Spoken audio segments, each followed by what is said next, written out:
Hello friends, welcome back all of you. This is Dharmendra Naruka, faculty of English. दोस्तों, आज हम बात करेंगे इंग्लिश ग्रामर के रीडिंग पोर्शन के अंदर एक बेहद इंपॉर्टेंट टॉपिक की, जिसका नाम है पैराजंबल।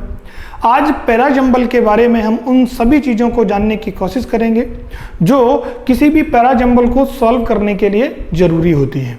तो आज के इस सेशन के अंदर हम जानेंगे कि पैराजंबल क्या होता है, किस तरीके के पैराजंबल आपको एग्जाम्स में दिए जाते हैं, उनको सॉल्व करते समय क्या अप्रोच और स्ट्रेटेजी हमको एडॉप्ट करनी चाहिए, यूज लेनी चाहिए, किस तरीके की प्लानिंग और प्रिपरेशन बिफोर द एग्जाम्स होनी चाहिए किस पैराजंबल के लिए। किसके लिए मेरे दोस्तों? पैराजंबल के लिए। सो आज का सेशन बहुत ही इंपॉर्टेंट है and this session is going to be very helpful for those students who are specially preparing for banking exams, SSC exams and UPSC exams. Okay, and CAT भी है, सी सेट भी है। इन एग्जाम्स में भी काफ़ी इंपॉर्टेंट होता है ये जो टॉपिक है, ये बड़ा इंपॉर्टेंट होता है। वहाँ पर काफ़ी नंबर का ये आता है, करीब 5 मार्क्स का आता है ये, है ना। करीब कितने मार्क्स का आता है? 5 मार्क्स का आता है। तो उस तरीके की चीज़ों को सीखने के लिए इस सेशन को जरूर देखना है, आपको पूरा सेशन देखना है, क्योंकि पूरा सेशन देखने के ही बाद आप कंक्लूड कर पाओगे, लॉजिकली कनेक्ट कर पाओगे सेंटेंसेस को। सो बिना किसी देरी के इस सेशन की शुरुआत करते हैं और सबसे पहले बात करते हैं कि पैराजंबल होते क्या हैं। पैराजंबल क्या होते हैं, कि पैराजंबल का मीनिंग क्या होता है।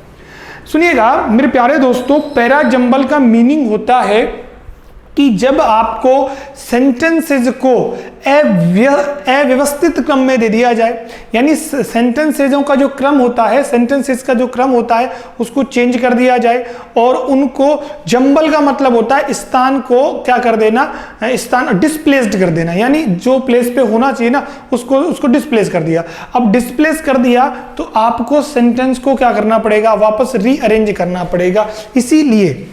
इसीलिए समझना, इस जो टॉपिक है इसको सेंटेंस रीअरेंजमेंट भी कहा जाता है। क्या कहा जाता है?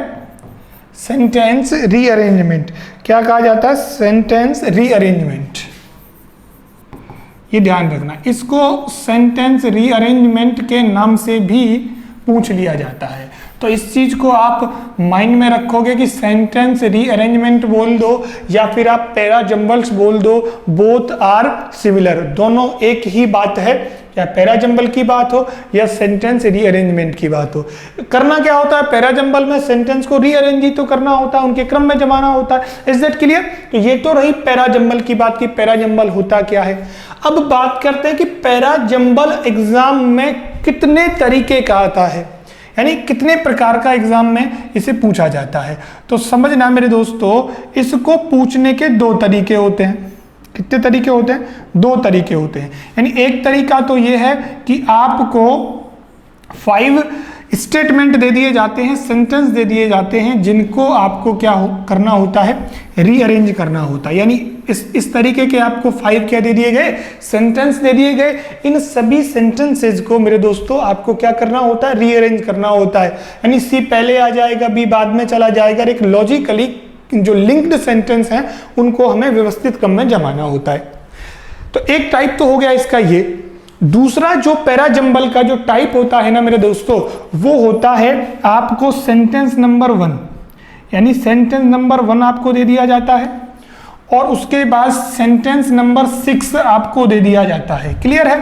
यानी ओपनिंग सेंटेंस आपको गिवन होता है, क्लोजिंग सेंटेंस आपको गिवन होता है और बाकी के 4 सेंटेंस यानी कि A, B, C, D या कई बार P, Q, R और S, इस तरीके के आपको क्या दे दिए जाते हैं, ऑप्शंस दे दिए जाते हैं। अब इन ऑप्शंस को आपको इन ऑप्शंस को आपको क्या करना होता है, रीअरेंज करना होता है ना। तो पैराजंबल या तो इस तरीके से पूछेगा, क्लियर है ना, या फिर किस तरीके से पूछेगा, आपको 2 सेंटेंस यानी S1 और S6 वो ऑलरेडी गिवन होंगे, वहां पे ऑलरेडी दे दिए जाएंगे और आपको A, B, C, D या P, Q, R, S के नाम से 4 सेंटेंसेस दिए जाएंगे, जिनको आपको क्या करना होता है, रीअरेंज करना होता है। So is that clear all of you? बात यहां तक समझ में आ गई ना सभी के। अब हम बात करेंगे जो सबसे ज्यादा इंपॉर्टेंट है कि how to solve a para jumble appropriately. उचित तरीके से किसी भी पैरा जंबल को सॉल्व करने के लिए हमें क्या करना चाहिए, है ना।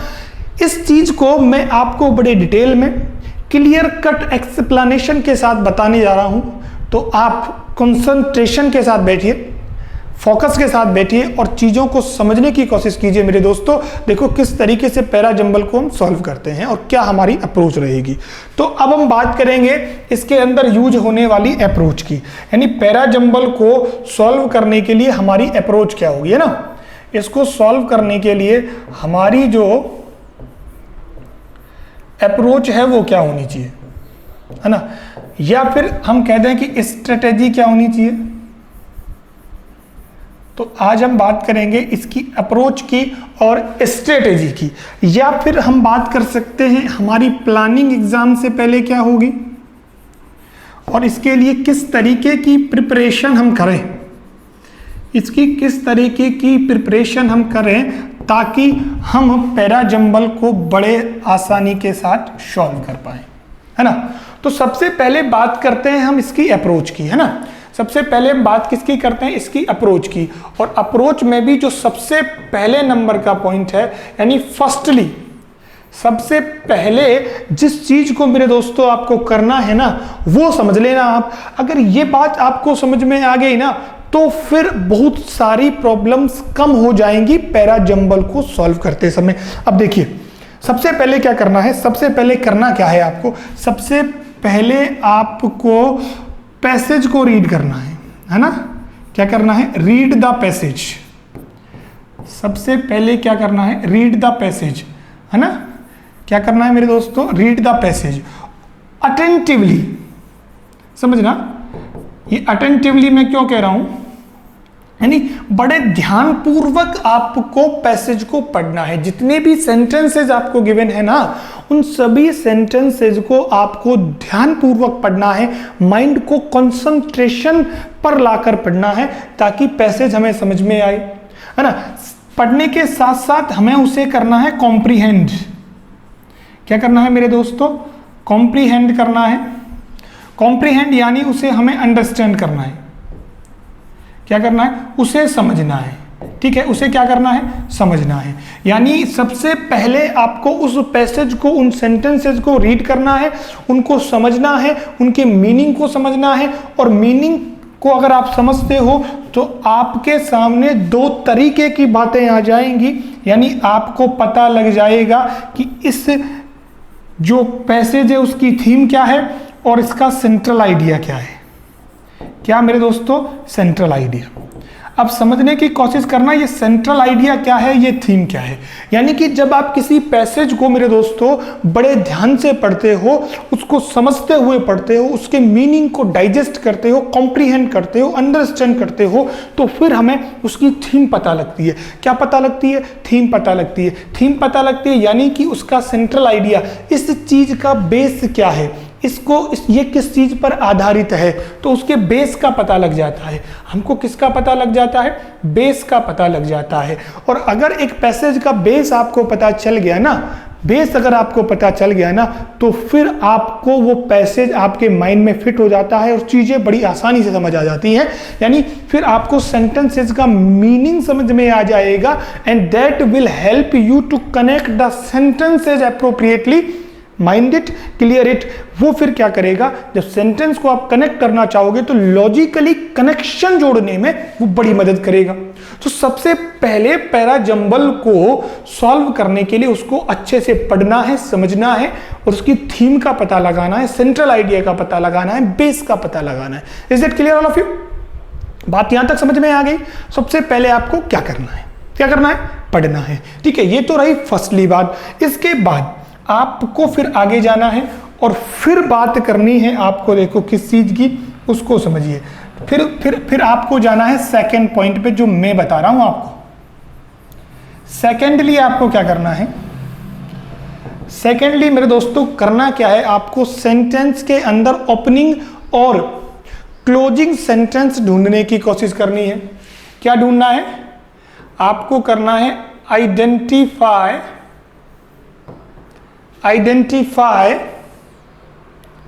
Opening and closing sentence. ठीक है, समझ रहे हो ना? आपको सेंटेंस की शुरुआत किस पैराग्राफ की शुरुआत किस सेंटेंस से होती है और पैराग्राफ का जो समापन है वो किस सेंटेंस से होता है, उसे कहेंगे ओपनिंग और उसे कहेंगे हम क्लोजिंग। अब सबसे पहले बात करेंगे हम ओपनिंग की, यानी ओपनिंग सेंटेंस को ढूंढने के लिए हमें क्या करना पड़ता है। देखो, किसी भी ओपनिंग सेंटेंस की शुरुआत किस तरीके से होती है उस चीज को आप समझ गए ना एक बार, तो फिर आप कभी जिंदगी में भूलोगे नहीं, है ना। देखो, किसी भी ओपनिंग सेंटेंस की शुरुआत एक नए कैरेक्टर से होती है, ये समझना। किससे होती है? नए कैरेक्टर से होती है। यानी आप किसी भी कहानी की शुरुआत करोगे तो एक नए कैरेक्टर से तो करोगे। तो हर एक पैराग्राफ में एक नया कैरेक्टर दिया जाएगा आपको, जो आपको क्या बताएगा कि ये ओपनिंग हो सकता है, ये पैराग्राफ की शुरुआत कर सकता है। अब ये नया कैरेक्टर होगा ना, ये इंडिपेंडेंट होगा। कैसा होगा? इंडिपेंडेंट। यानी इससे सारे सेंटेंस जुड़े हो सकते हैं, लेकिन ये किसी से जुड़ा नहीं होगा, है ना, ये किसी से जुड़ा नहीं होगा। और इंडिपेंडेंट चीजें मेरे दोस्तों जनरली किससे शुरू होती हैं? नाउन से शुरू होती हैं। समझने की कोशिश करना, किससे शुरू होती हैं? नाउन से शुरू होती है। और नाउन के अंदर क्या आ सकता है?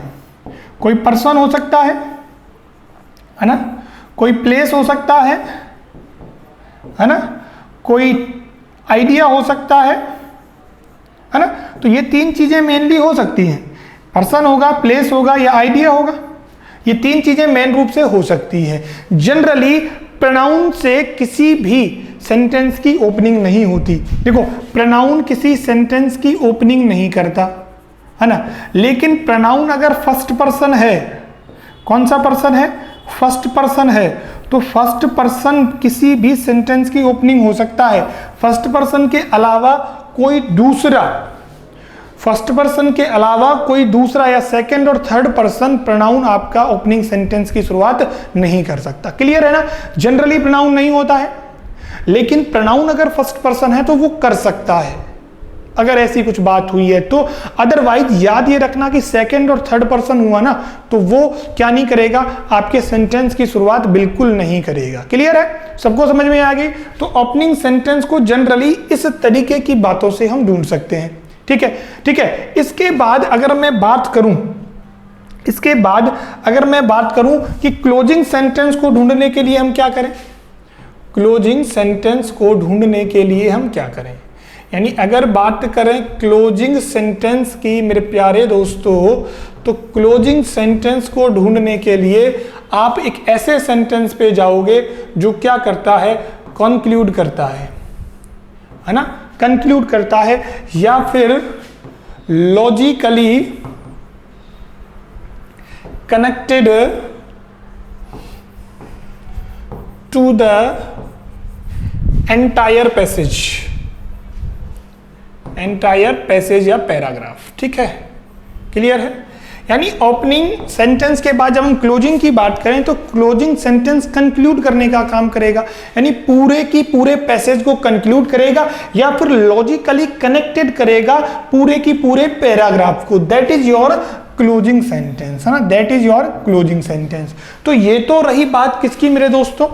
ये तो बात रही आपके ओपनिंग सेंटेंस की और क्लोजिंग सेंटेंस की। ठीक है, समझ में आ गई बात? अब उसके बाद बात करते हैं कि ओपनिंग सेंटेंस के बाद दूसरे सेंटेंस को आप किस तरीके से पहचानोगे। यानी इसके बाद ये सेकेंडली बात हो गई। थर्डली आपको क्या करना है, समझने की कोशिश करना है। थर्डली आपको क्या करना है ना? थर्डली करना क्या है कि आपको ऐसे वर्ड को आइडेंटिफाइड करना है जो मैंडेटरी पेयर बनाते हैं या फिर अपने से पहले आए हुए किसी सेंटेंस या वर्ड को जोड़ने की कोशिश करते हैं। यानी थर्डली आपको किसी प्रोनाउन पर जाना है ना, प्रोनाउन पर। क्योंकि प्रोनाउन किसको रेफर करता है मेरे दोस्तों? प्रोनाउन रेफर करता है किसी ना किसी नाउन को, यानी अपने से पहले आए हुए किसी ना किसी नाउन को ही तो क्या करता है, प्रोनाउन रेफर करता है। या हम कहें कि प्रोनाउन किसके लिए यूज होता है, नाउन के लिए यूज होता है। नाउन को हमने कहाँ पढ़ा, ओपनिंग सेंटेंस में पढ़ा। तो ओपनिंग सेंटेंस को कनेक्ट करने के लिए आप प्रोनाउन पर जरूर जाइएगा। या फिर अगर आपको रिलेटिव प्रोनाउन दिया है, क्या दिया हुआ है, रिलेटिव प्रोनाउन दिया हुआ है, तो रिलेटिव प्रोनाउन पर भी आप जा सकते हो, है ना, रिलेटिव प्रोनाउन पर भी जा सकते हो। या फिर आपको कोई कंजंक्शन दिया है, क्या दिया हुआ है मेरे दोस्तों, कंजंक्शन दिया है, तो कंजंक्शन भी क्या करता है, सेंटेंस को ज्वाइनिंग का काम करवाता है ना, ज्वाइनिंग का काम करवाता है। कौन करवाता है, कंजंक्शन करवाता है। जैसे बट है, एंड है ना, एंड है, इसके अलावा दैट है ना, ये ऐसे कंजंक्शन है जो क्या करते हैं, सेंटेंस को कनेक्ट करने का काम करते हैं। रिलेटिव प्रोनाउन है, जैसे हु है, हुम है ना, विच है, ऐसे भी तो क्या करते हैं, अपने से पहले आए हुए किसी नाउन को कनेक्ट करने का तो काम करते हैं। या फिर कोई डिटर्मिनर दे रखा हो, आपको क्या दे रखा हो मेरे दोस्तों, डिटर्मिनर दे रखा हो, है ना। अब याद ये रखना कि ना तो प्रोनाउन से, ना रिलेटिव प्रोनाउन से, ना कंजंक्शन से, ना डिटर्मिनर से किसी भी ओपनिंग सेंटेंस की शुरुआत होती है, क्योंकि ये ओपनिंग सेंटेंस को जोड़ने का काम करते हैं दूसरे वाले सेंटेंस से। तो दूसरे वाले सेंटेंस को आप जब भी ढूंढो तो सबसे पहले इन वर्ड्स पर जरूर नजर देना कि इनमें से कोई आपके 5 या 6 सेंटेंसेस जो भी दिए हैं उनमें से कहीं पर गिवन है क्या। अगर ये बात आपको पता लग जाती है ना मेरे दोस्तों, तो काफी सारी प्रॉब्लम आपकी खत्म हो जाएगी। तो तीसरे नंबर की बात आप अच्छे से याद रखोगे। क्लियर है, चलिए, तो थर्ड नंबर की बात आपको समझ में आ गई, सेकंड नंबर की बात आपको समझ में आ गई। अब हम बात करते हैं इससे आगे हमें क्या करना है, इससे आगे हमें क्या करना है। यानी फोर्थ नंबर पे अगर जाएं तो फोर्थली आपको क्या करना है, देखिएगा, आपको करना है बेटा आइडेंटिफाई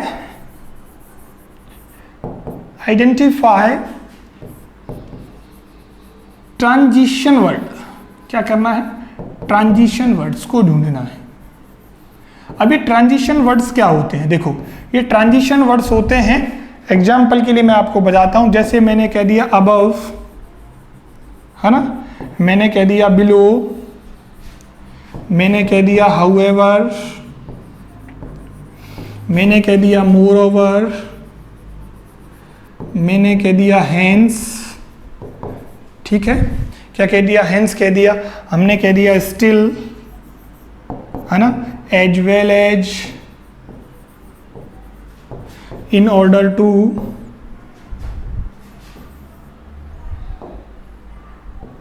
एज वेल एज हो गया,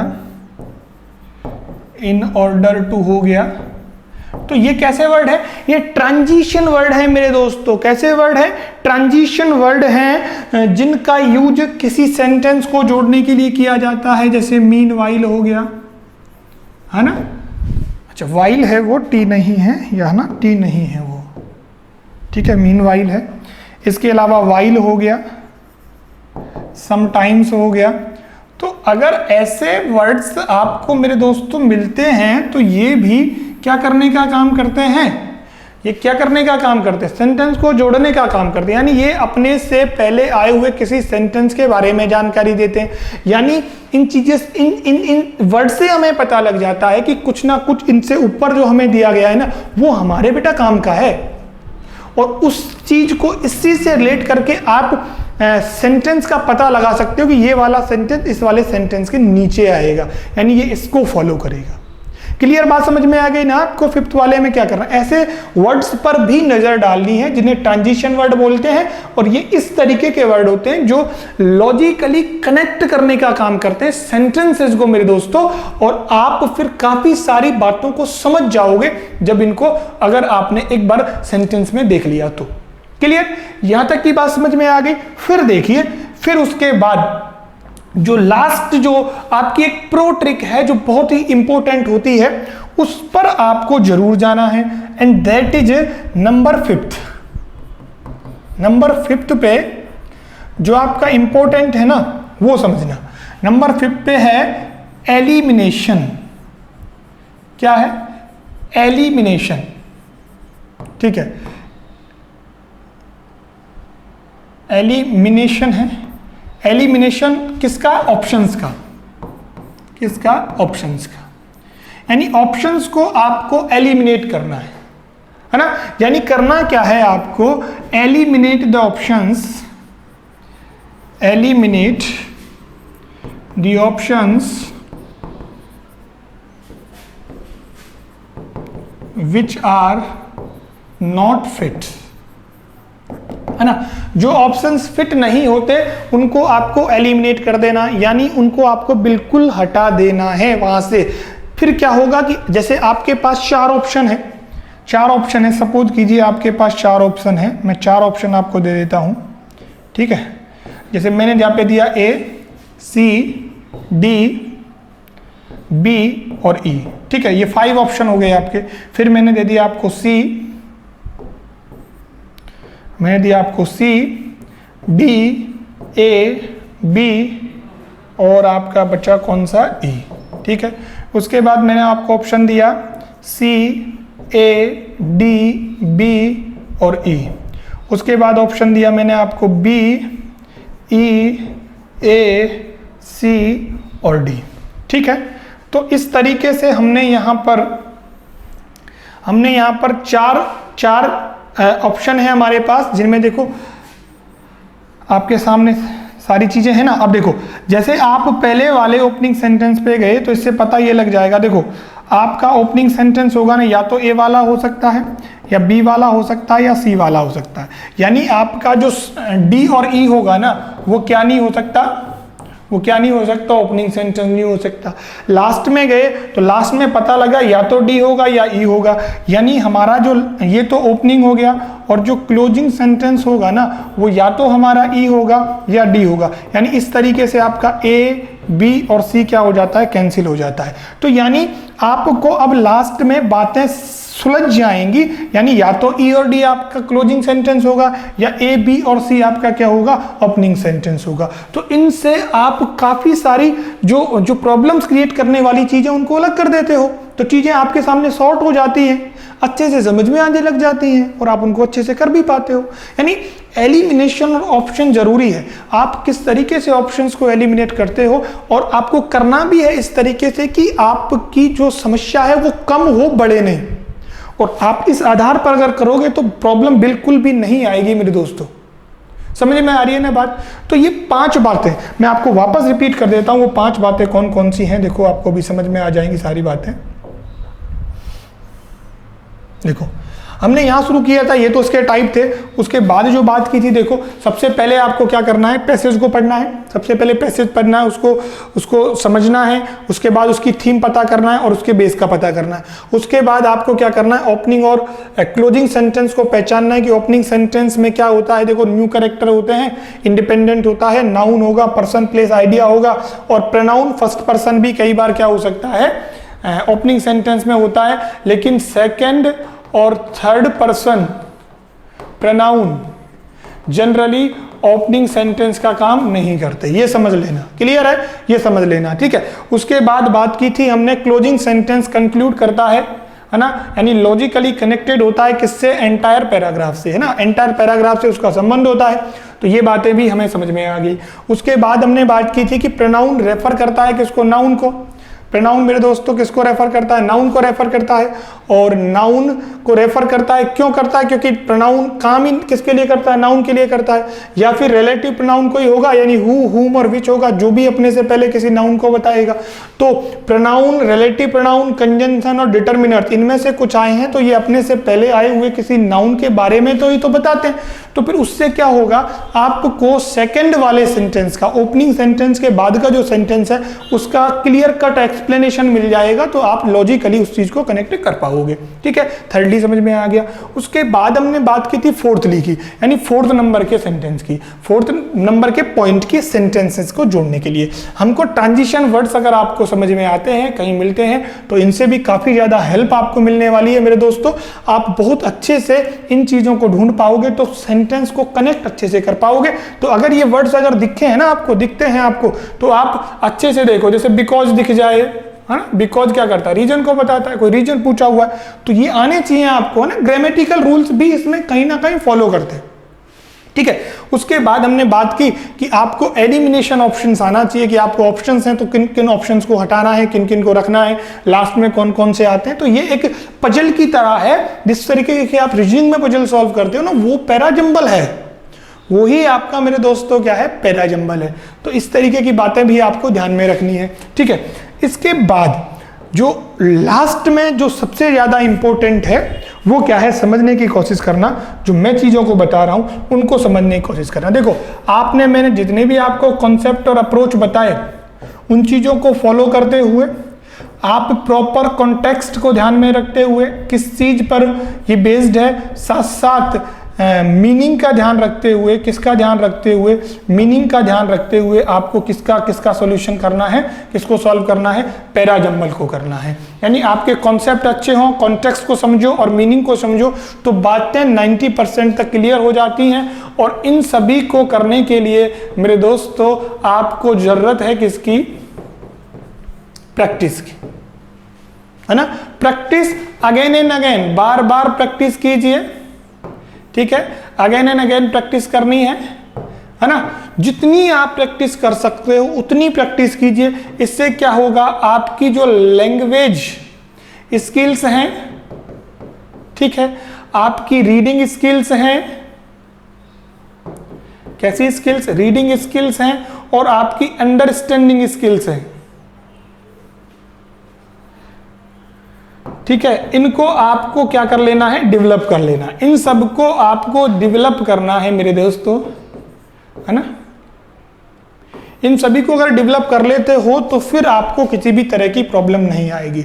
यानी जो सबसे ज्यादा रोल है ना वो प्रैक्टिस का है, because practice makes a man perfect. Okay, चाहे आप बिगिनर हो, आप इंटरमीडिएट हो, या फिर आपको बहुत अच्छी इंग्लिश आती है, उसके लिए आपको प्रैक्टिस की जरूरत होती है मेरे दोस्तों। तो प्रैक्टिस अगेन एंड अगेन, जब तक सफलता नहीं मिलती तब तक आप प्रैक्टिस कीजिए। मेरे द्वारा जितने भी कॉन्सेप्ट इस वीडियो में बताए गए हैं आप आज ही फॉलो करना, आज ही अप्लाई करना, और रिजल्ट अगर नहीं आए तो मुझे जरूर बताना, क्योंकि इनके अलावा इसमें कुछ बातें नहीं होती। आप इनको फॉलो कीजिए और एग्जाम्स के अंदर अच्छे मार्क्स लेके आइए। तो इस सेशन में जितनी भी बातें की वो सारी पैराजंबल पर अप्लाइड होती हैं, आप अप्लाई जरूर करना। और इस सेशन को मेरे दोस्तों आज मैं यहीं विराम दूंगा। जितनी भी बातें हमने इस सेशन में पढ़ी उनको आप अप्लाई जरूर कर लेना, और जल्दी मिलेंगे फिर आपसे एक नए सेशन के साथ। तब तक के लिए thank you so much and have a good luck.